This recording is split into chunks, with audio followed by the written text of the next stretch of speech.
Hi, everyone. For our reading on Friday, we get to follow Darwin to the southernmost point of South America, Patagonia, or more specifically, Tierra del Fuego. Now, when we say the word Patagonia, we conjure up a clothing brand, right? And it is something of an ideal place to go to see the natural world. And Darwin, when he arrives, this is on page 223, is going to give a description of Patagonia. We obtained a wide view over the surrounding country. To the north, a swampy moorland extended, but to the south, we had a scene of savage magnificence, well becoming Tierra del Fuego. There was a degree of mysterious grandeur in mountain behind mountain, which the deep intervening valleys, all covered by one thick, dusky mass of forest. So you can just kind of imagine what is to us a little kind of Patagonia brand, right, with those kind of mountains. And that's what Darwin is seeing, is really the end of the earth, right? It's the furthest southern point in this in South America, a land that's still not very well known. And that's what Darwin is seeing and describing. And remember, Captain Fitzroy that he's accompanying is on a mapping trip, right? That's what he's doing, is he's mapping these parts of South America, which are not fully known or mapped at this point. You're reading two chapters. Chapter 9 is fairly straightforward, and you'll see a description of condors, of corals, the number of rodents. You get Darwin again kind of facing the natural world and reasoning about the natural world. And the first thing I'd like you to think about in your responses is what characterizes Darwin's methodology when it comes to the natural world. How is he approaching the natural world? Is it through lab experiments? Is it through collecting? What is it that kind of gets at how Darwin sees and approaches the natural world? So that's your first question. The second one, and this is probably the most weighty part of our reading for tomorrow, for today, for Friday, is about this strange incident of Darwin and the people of Tierra del Fuego. Now, Darwin hasn't mentioned this, but it's really a big thing. Captain Fitzroy, who is the captain of the Beagle, and we've already seen that Darwin has differences with him.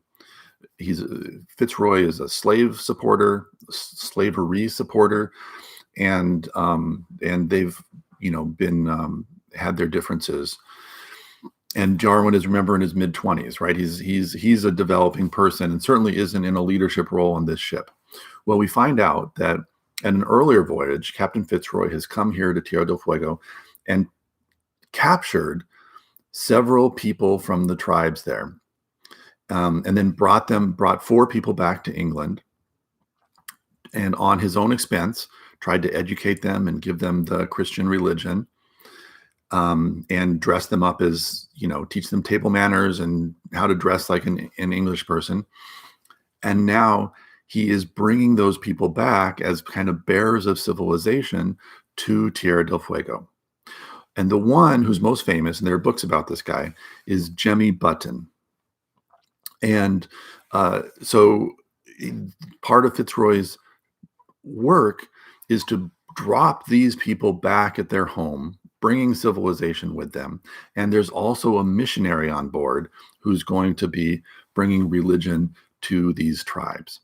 Now, Darwin is kind of a bystander in this. So what I don't want you to do is think, oh, this is lay this at Darwin's door, right? Has nothing to do with this.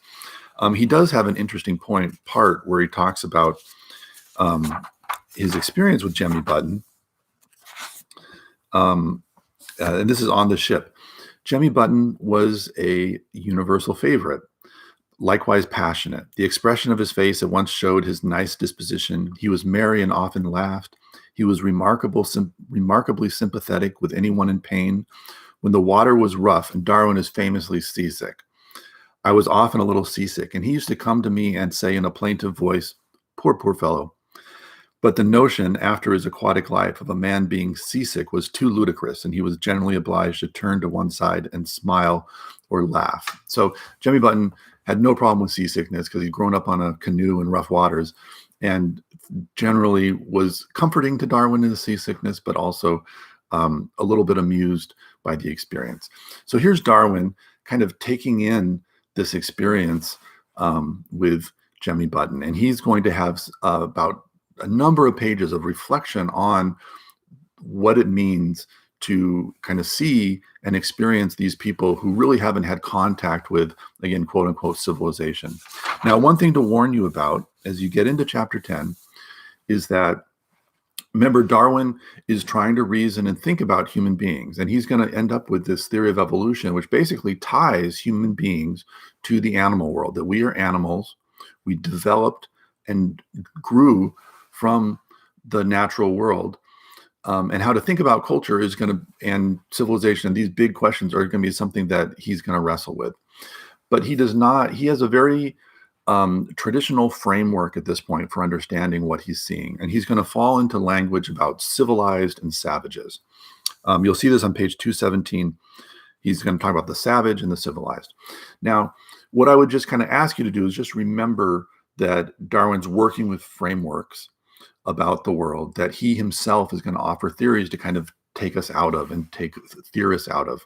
But at this point in his career, again, as a young man, that's the way he's thinking and talking. So realize that he's, this kind of use of the word savages is something that we would never do in classes today as we're thinking about different cultures, but that's what he's coming up with. Also realize just how unique of an experience this is. I don't think you could replicate this unless you get into the middle of, really, really out of the way places. That he is in contact and seeing groups of people which have very little contact with the global world, right? So Darwin is coming from what will shortly be the Victorian England. This is just in the Victoria becomes queen in 1837. This is just right before she becomes queen. He's this representative of Victorian English values, coming to South America and encountering these tribes where people just are it's almost as far as can be imagined different from his assumptions and values and the way he sees life and the comforts he takes for granted, all these sorts of things. And he's struggling to get his head around this. He even says, this on page 217, "It was without exception the most curious and interesting spectacle I ever beheld. I could not have believed how wide the difference between savage and civilized." But I think he's signaling for us, this was mind-blowing for him, how to understand human beings in a natural setting without all the kind of accoutrements of civilization as he had thought of it and as he would have known in England. So what I want you to do is to read this chapter and to think about, what is Darwin's point of view on human beings here? He's going to go a long way. We start with this. This is his youth. We're going to get to Origin of the Species, but if we even look beyond 10, 12 years beyond that, we get to his work on the descent of man. And this is going to be an abiding interest of his. What is the human connection to the natural world? And it's obvious, if you have his theory of evolution, we have to be evolved from the natural world, that our relatives are, the ancient creatures and the first forms of life. Everything grew and branched and became eventually human beings, but we share this origin in the natural world.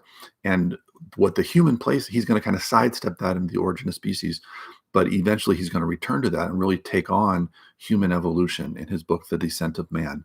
And here early in his career, you see him just beginning to say, this is really interesting. How do we understand human beings and what their kind of first relationship to the natural world was, and what is civilization, and what is exactly is going on here. So it's a thorny question, and there's not an easy answer, but I'd like you to read this chapter 10 and come back and be able to talk about tomorrow, what exactly do we think of Darwin's interaction with the people of Tierra del Fuego?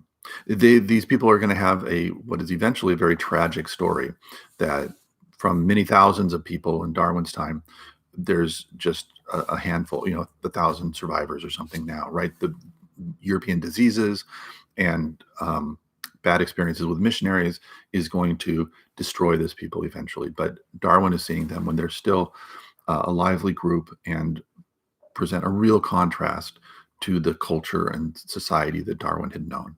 So read chapter 10. I respond any way you want, negative, positive. I think it's a very difficult question, what's happening here.